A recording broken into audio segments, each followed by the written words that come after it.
This is a true story of a middle school student chatting with an online stranger.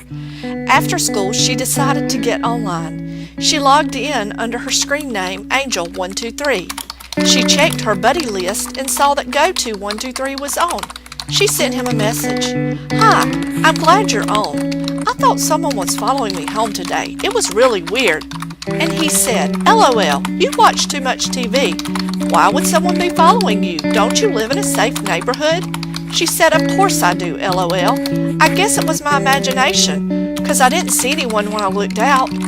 And then he said, "Unless you've given out your name online, you haven't done that, have you?" She said, "Of course not." Then he asked, "Did you have a softball game today after school?" She said, "Yes, and we won." He said, "That's great. Who did you play?" She said, "We played the Hornets." And then he asked, "What's your team called?" She said, "We're the Canton Cats." Then he asked, "Did you get to pitch?" She said, "No, I play second base." "Well, I've got to go. My homework has to be done before my parents get home. I don't want them to be mad. Bye. Catch you later." He said bye. And meanwhile, he went to her profile and he began to write down what he knew about Angel so far. Her name was really Shannon. She was 13. She lived in North Carolina. Her hobbies were softball, chorus, skating, and going to the mall. He also knew that she stayed by herself every afternoon until 6:30. He knew she played softball on Thursday afternoons on the school team, and the team was the Canton Cats.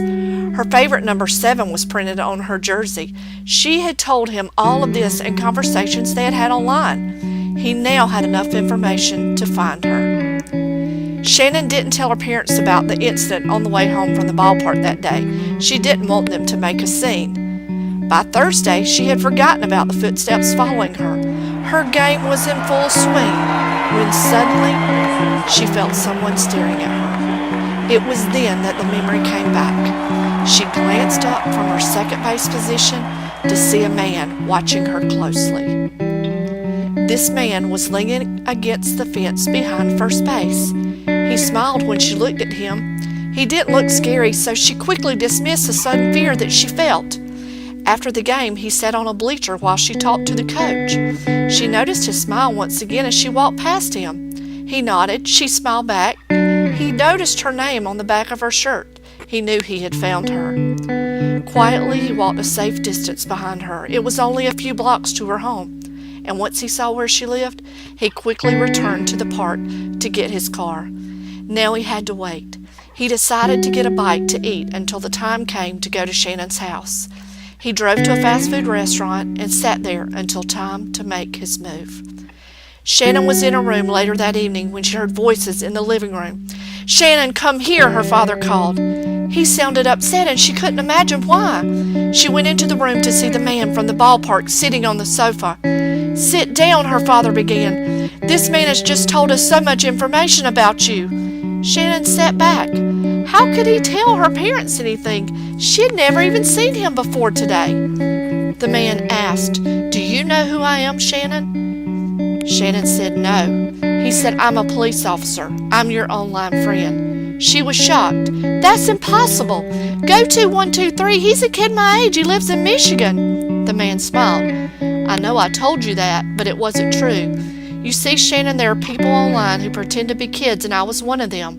While others do it to hurt kids, I belong to a group of parents who do it to protect kids from predators. I came here to find you, to teach you how dangerous it is to talk to people online that you've never met. You told me enough information about yourself to make it easy for me to find you.